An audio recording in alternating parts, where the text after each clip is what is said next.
Get out of bed and just get to vote. Grab your neighbor, grab everybody. Tomorrow is the day that each and every one of you is going to cast the most important vote of your entire life.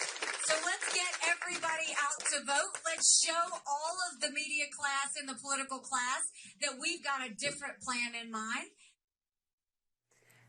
And then there were two. The stakes are high for Nikki Haley as she needs a win in New Hampshire in her head-to-head battle against former President Donald Trump. Thank you for joining us this hour for America's Vote 2024, the New Hampshire primaries. New Hampshire native and national political reporter for The Hill, Kate Martell, is on the ground. Kate, it's great to see you. A big theme that's been discussed in the New Hampshire primary is the large contingent of independent and moderate voters. Those folks tend to break for Nikki Haley. Are you hearing from any of those types of voters on the ground? Yes, Michael, I'm hearing from a lot of independents. I've been following Nikki Haley around for the past few days and looking for New Hampshire voters that I could talk to. And most of the people that I talked to are actually registered independents who just very much dislike former President Trump and, are looking for the best way that they can knock him off the podium. All of these voters that I've been talking to have been gravitating towards Nikki Haley. I've noticed theme I'm noticing is a lot of these independents were actually waiting to get closer to the primary before they would decide who they wanted to vote for, because they wanted to know how they could best use their vote. What's interesting about the New Hampshire primary is that both independents and undeclared voters are allowed to participate. It's not a closed primary where only Republicans are allowed to vote in the Republican primary. And that actually makes a pretty big difference, especially considering, if you look at New Hampshire's political makeup, if you compare it to Iowa, it's much more politically moderate. It's a lot less evangelical. It's a lot more libertarian leaning and a lot more, when you add all of that up, there are a lot of independent voters in New Hampshire that would look at somebody like Nikki Haley as the candidate they would choose. Kate, I want to jump off something that you just said that was interesting, that a lot of voters have been waiting to actually decide who they're going to support because they want to figure out where their vote is best kept. Have you spoken to a lot of undecided voters? Because I think a big question right now is, will the polls be wrong? And will Nikki Haley do better than the polls are showing? Are you hearing from a lot of undecided voters who are still weighing their options? Yes, Meg, I actually have heard from there, particularly comes to mind at a Nikki Haley event. I talked to one man from Nashua, New Hampshire, who is a lifelong Democrat, and he said that because he's looking at President Biden's age, and he thinks that he did what he needed to do in 4 years and wants someone new, really dislikes former President Trump, and came out on this past Sunday to see Nikki Haley decide if he wanted to support her. He came away from that event a Nikki Haley supporter because he liked what she had to say. So let's stick on the topic of Nikki Haley, because New Hampshire's really become an expectations game for her, right? At first, her team was optimistic, some folks saying that they would notch a win in the Granite State. Now they're couching that a bit, sort of saying that a win will look like a strong second-place finish, getting into Donald Trump's lead. What margin does Nikki Haley have to see tonight to call New Hampshire a win? It's a good question. And as far as margins, what I'm hearing is that a lot of people are expecting former President Trump to win by double-digit margins. And if that happens, I think that's what is going to be hard for Nikki Haley as we head into the next major contest of South Carolina. That being said, I think also she is the former state governor of the state, and I think she probably will stick it out.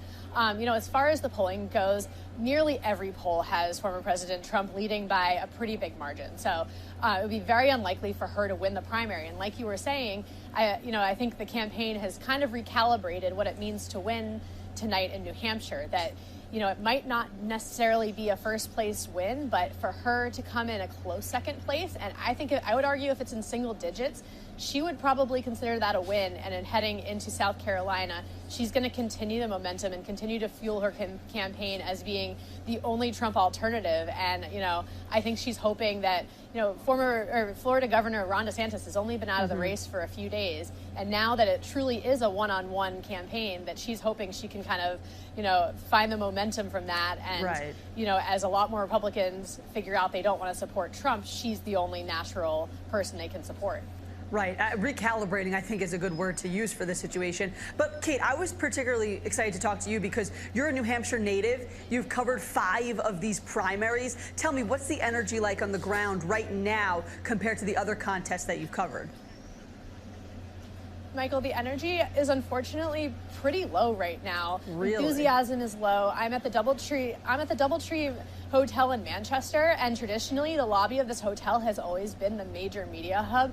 That's where you'd find GOP strategists and Democratic strategists. You'd find all national media, candidates come by. And honestly, I was here last night. It was pretty dead. That used to be a pretty political who's who party scene. And I've been talking to a lot of voters that are just not excited. There's been the constant political chaos. They feel that we have 2 incumbents. President Biden isn't even running his campaign in the state despite the write-in campaign. And former President Trump is so likely to win that I think New Hampshire feels that they don't matter as much as they have in the past. And because former President Trump has never really done retail-style politics, those are all those diner visits, brewery visits, school visits, and that kind of just leaves Nikki Haley as the only candidate who has a full campaign schedule. And then that means I've been going to a lot of these campaign events, and they are completely swarmed with media, that you'll see one journalist go up to try to find a New Hampshire voter, and instead they happen to find another journalist because these events are completely packed. There's a national interest in the race, but maybe the local interest is a little lower than usual. That's funny. Kate, tapping back into your institutional knowledge of the state, what issues are most important to New Hampshire voters? Just from you knowing, growing up in the area, but also hearing from folks that you're talking to. Yeah, I'd say that the economy has always been a big issue for New Hampshire. The license plate even says live free or die, that New Hampshire voters tend to be pretty libertarian leaning, that they might be pretty socially moderate, socially liberal even, but they don't like government interference. They want as few laws as possible. That's always, I think, what's motivated a lot of New Hampshire voters. And then, from voters that I've been talking to, particularly in the past week, the economy keeps coming up over and over. I actually talked to one couple at the Trump rally over the weekend, and they said that the reason that they're supporting former President Trump is because during the Trump administration, they could afford to go on vacations, that they felt very financially comfortable. They've been looking at inflation over the past few years, and they told me that they're having a really hard time now paying their utility bills. And that's why they said they've decided that they're supporting Trump because they want to go back to that era. And that anecdote has really stuck with me because, inflation has hit the United States pretty hard in the past few years. And a lot of people in New Hampshire are talking to me, and they just keep saying, I want something different. I want something to change because I'm having a hard time paying my bills. And that, is not the way that they have known the state, especially because New Hampshire does have a fairly low cost of living compared to some other states, particularly in New England. And we're all reminded of the famous quote, "It's the economy, stupid," which seems to still ring true today. But I want to talk about another issue. I found this was interesting. There was a recent USA Today, Boston Globe, Suffolk University poll conducted earlier this month in New Hampshire, and it found that the most important issue facing the country today, according to the these New Hampshire voters, was the future of American democracy. 29.5% of likely voters in the state said that, followed by immigration and border security at 23.7%. Who does that benefit? Who does that statistic affect more? Because, of course, we're dealing with former President Trump, who was in office during the January 6th riot, who's now undergoing these investigations. We also talk about from the Democratic side, this has been something that President Biden and his team has really been stressing, the future of democracy. So talk about the importance of that issue in the state of New Hampshire. Yeah, how interesting is the future of democracy as being the top respondent? It's a pretty philosophical answer, particularly when you look at what's going on with the border and what's going on with the economy and all these other issues. That it's so notable to me that that is what a lot of New Hampshire voters are looking towards when they're voting. And you can easily say that it does benefit President Biden. I think that's the answer, the easy answer here, because a lot of when you just talk about the future of democracy, a lot of that's tied into the events on January 6th, 2021. And people I've been talking to, when they're talking about worrying about the country, they're worried about what's been happening and all the political chaos that they haven't been able to escape for the past decade. So I think it does definitely benefit Democrats, even if you break down into that poll by party, that a lot more Democrats feel that way than, you know, even the voter bloc as a whole. But you can also, I think, argue that voters who have been seeing the past 4 years and are unhappy with the Biden administration, that also they want something new.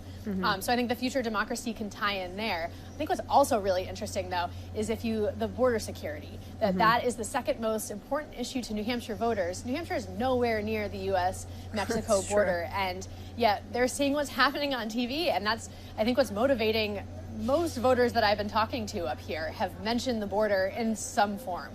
Granted, I've been at more Republican events, frankly, because President Biden hasn't been running. But I think overall, that's really interesting, the fact that, you know, New Hampshire is nowhere near it, and that's what voters are concerned about. Right. Because they're not just looking at local issues, they're looking at what's happening, and they're worried about national security and foreign policy type issues. Right. No, it's fascinating. Kate, really quickly, give us a weather update from the ground. Weather is a big part of turnout, which is a big part of these primaries. What's it like there on the ground in New Hampshire? It's actually not too bad. I am complaining a lot because it's winter and I very much dislike the cold. But I will say that it's mid-30s here. There might be a little bit of snow tonight, but it's after the polls close. So as far as it goes, you know, today is pretty par for the course. And by New England standards, it's a pretty mild day. So, you know, we were talking about Iowa last week as really being so cold that it affected turnout. But New Hampshire, that doesn't really seem to be the case. It's a pretty nice day out. It's not the sunniest or the most beautiful, but it's pretty warm. It's pretty mild here. All right. Kate Martell, national politics reporter for The Hill, on the ground in New Hampshire. Thank you so much for joining us. Thanks for having me. All right. And we'll see you all next hour with another update on America's Vote 2024.